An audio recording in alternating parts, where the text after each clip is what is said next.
Dreams, we learn in the Quran and Sunnah, can occur from Allah subhanahu wa ta'ala, and they can occur from shaitan, and they can occur from your own imagination.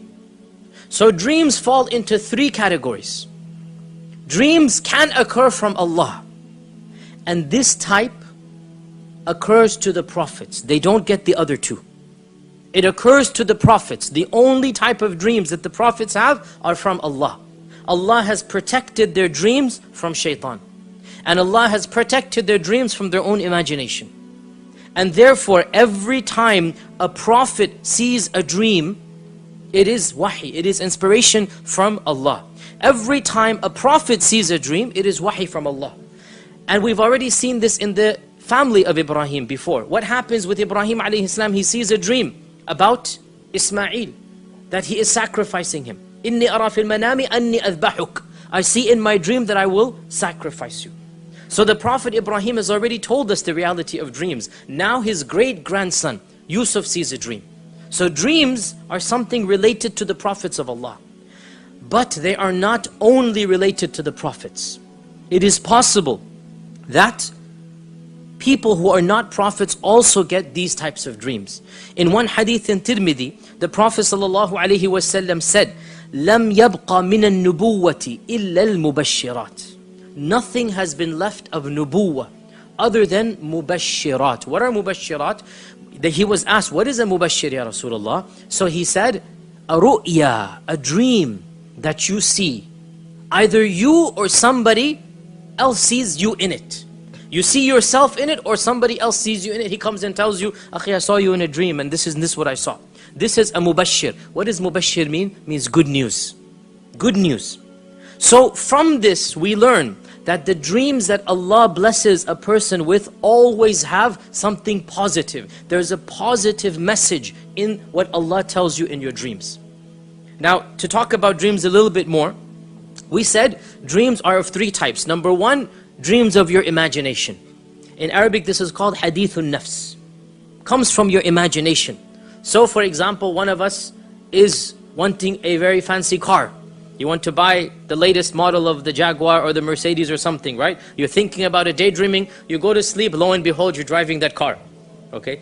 This is your hadithun nafs. This is your imagination.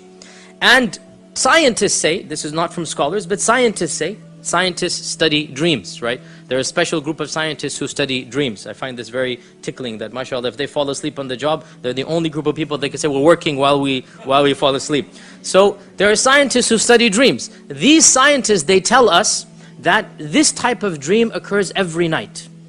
There's a phase in our sleep when it's called REM, rapid eye movement. There's a phase in our sleep every single night where everybody dreams. Now the sign of this dream, you all know it. When you wake up, the dream is absolutely fresh, right? But then within 5 seconds, what happens? It's gone. This is the indication, this is this type of dream. It's your imagination. And external impulses affect this type of dream. External impulses, right? So if somebody throws water on your face, you're going to dream that you're drowning or something, okay? If you hear your alarm clock go off, it will somehow affect your dream, correct? Something will happen in your dream. If somebody is calling you, wake up, it's time for Fajr. In your dream, it will be translated that somebody is waking you up, correct, right? That type of dream has nothing to do with good or bad. It's your own imagination. Hadithun nafs. And the sign of it, you don't remember it at all. You wake up and within 5 minutes, by the time it's middle of the day, you don't even remember anything about the dream, right? This is the sign, hadithun nafs. The second type of dream, it is called in Arabic hulum. And hulum is an evil dream. In English we call it a nightmare.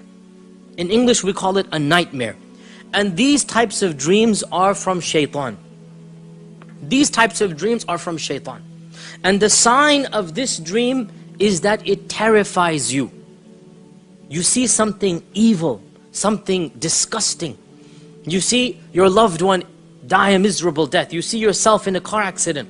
You see yourself being chased by evil aliens or beasts or something like this. This type of dream is just the shayateen wanting to irritate you. They're playing a joke, a practical joke on you. And these types of dreams are never, ever, ever true. Nobody should believe this dream. Nobody should believe nightmares. And our Prophet ﷺ said that nightmares should not be told to anybody. If you see an evil dream, don't go tell other people about it. Why? Because shaitan is making a fool of you. Once a man came to the Prophet and he said, "O Messenger of Allah, I saw my head got cut off in the dream and it was rolling like a ball and I'm running after it to pick it up." The Prophet ﷺ said, "Don't tell other people how shaitan played with you last night. Don't go tell other people this. He's laughing now when you go tell him because you believe this dream." What is the sign of this type of dream? You wake up terrified. You wake up in a sweat. You wake up in the middle of the night. What was that? What did I see? This is the sign. This is from shaitan. Shaitan does not know the future. So if you see yourself in a car accident and the next morning you call and say, "I'm not going to go to work because I don't want to drive," shaitan's the one laughing at you. Shaitan's the one laughing at you because you believed him. The nightmares, you have to reject them because there is no truth, not an element of truth in them. Zero. And if you follow it and believe it, shaitan is the one who will be the winner. A nightmare, the Prophet ﷺ said, if you wake up with that type of nightmare, you seek refuge in shaitan. Say, "A'udhu billahi minash shaitanir rajim." And you're allowed to spit on the left-hand side as you do this. And the spit that the Prophet ﷺ talked about is a spit where the noise is made but nothing comes out. Like that. It's called nafath. A noise is made but no spit actually comes out. And that is to expel shaitan from you. And say, "A'udhu billahi minash shaitanir rajim." And also the Prophet ﷺ said, whatever side you're on, turn to the other side. Why? Because shaitan, while he's teasing you, he is around you or sitting on you. So when you say "A'udhu billah" and you turn around, he has to flee and run away. And the Prophet ﷺ said, if it's really bad, then even stand up and pray 2 rak'at to seek refuge in shaitan and to establish that relationship with Allah. Whatever you do, you don't tell anybody, not your loved ones, not your spouse, not your friends, nobody. These types of dreams, you leave them. Also, by the way, dreams of a vulgar nature, wet dreams, these are also from shaitan. Now, a man is not sinful, or a woman is not sinful for having such dreams. However, as you all know, the fiqh is when you wake up and you find that you have reached that state, then you must perform an entire ghusl. That dream is from shaitan, even though there's no sin on you because you don't control your dreams. And that is why the prophets never have wet dreams. None of the prophets can have wet dreams because this is from shaitan, this extreme vulgarity that it is natural. I mean, there's no reason for us to feel guilty about this. It is natural for a person to go through this, and it is not something to feel any issue about. But we should realize that this type of dream is coming from shaitan. It's shaitan who will show us such images in our head and cause this to happen. And then we wake up in the middle of this freezing cold weather and we have to go take a shower. This is not something that is coming from us or from Allah. This is from shaitan. So this is another type of hulm, another type of evil dream. Once again, we don't tell people about it. We don't go tell anybody. But if we wake up in that state, obviously we have to do ghusl. So this is the second type of dream. So the first type was what? Hadithun nafs. The second type, nightmares from shaitan. The third type, this leaves the third type. The third type is mubashirat, or also called in Arabic ru'ya. And ru'ya is a vision from Allah. It is a positive dream. And no dream from Allah will cause you to awake in a frightened state. You will not wake up terrified, or else it wouldn't be a mubashir, would it? What does mubashir mean? From bashir, from bashara. What does mubashir mean? Glad tidings, good news, right? Something optimistic. Or even if it's not positive, it will be a factual statement. It will be something true and not something terrifying. Now, what is the sign of this type of dream?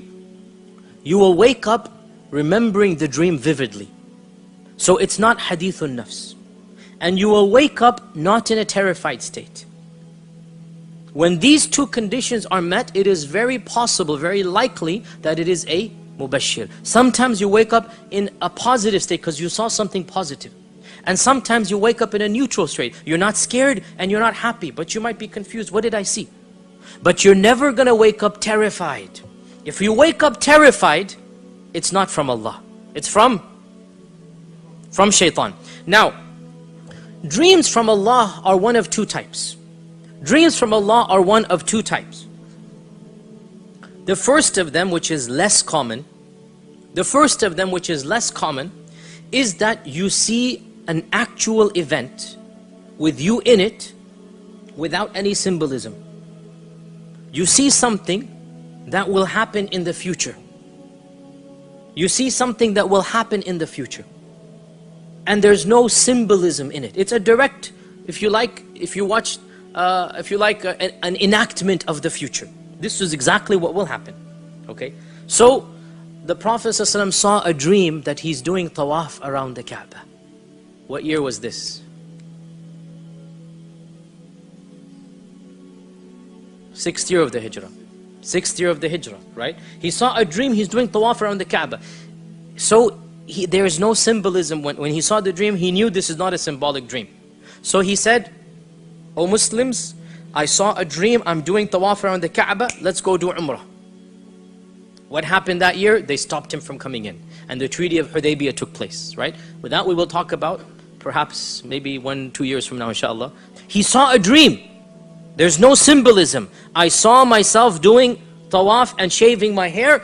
This will happen. Allah said in the Quran, this dream that you saw is a true dream. لَقَدْ صَدَقَ اللَّهُ رَسُولَهُ رُؤْيَا بِالْحَقِّ لَتَدْخُلُنَّ الْمَسْجِدَ الْحَرَامِ. You're going to enter Masjid al-Haram. It will happen. Not this year, next.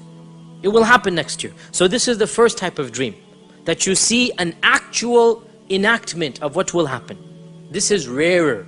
It's rare, but it happens. It's more common to the prophets. So Prophet Ibrahim sees, what does he see? Inni ara fil manami anni adhbahuk. I see myself sacrificing you. There's no symbolism. It's clear cut, right? More common to the prophets. With regards to such types of dreams, our Prophet ﷺ narrates, Aisha tells us, that for 6 months before the revelation of the Quran, every single night, the Prophet ﷺ would see one of these dreams. For 6 months non-stop. Every time our Prophet ﷺ would go to sleep, he would dream what's going to happen tomorrow. He might be in the suq buying and selling, he dreams it. Next day, the exact same thing happens. He dreams he's going to meet somebody. Next day, that person comes, he meets him. One day, literally, 12 hours gap. He sees the dream, the next morning it happens. For 6 months non-stop. Why? Allah is telling him something special is going to happen. Allah is telling him something great is going to happen, preparing him for the revelation of Iqra. For 6 months this happens, and then Iqra is revealed. So this is this type of dream. We said dreams from Allah are 2 types. Number 1, no symbolism. Number 2, symbolism. And this is the more common type. This is the more common type. Sometimes the prophets have it, yes. And more commonly, even non-prophets have it. And in this type of dream, every object that you see symbolizes, represents something else. So, an ear of corn represents a year of water, according to the story of Yusuf, right? Or a very fat cow and a very thin cow represents a year of drought versus a year of surplus, right? Or X represents Y. A tree represents this, the Kaaba represents that, okay? Light represents something else. In one hadith, the Prophet ﷺ said, I saw men wearing robes of different sizes. Some of their robes were up to their necks, some of them up to their stomachs. And I saw Umar ibn al-Khattab, his robe, his shirt was dragging behind him. They said, how did you interpret it? He said, the religion. People have different sizes of religion. Some's religion is small, some's religion is big. Umar's religion was so strong, it's going all the way back there. So a shirt means religion in this dream. Now by the way, this doesn't mean that in every single dream a shirt symbolizes religion. But in this dream it did. So this type of dream is a symbolic dream. We see it right now in the story of Yusuf right now. Because he sees 11 stars. And he sees the sun and the moon. This is symbolic, symbolism. Everything that you see, every color, every animal, every image, every plant, every inanimate object that you remember, it represents something.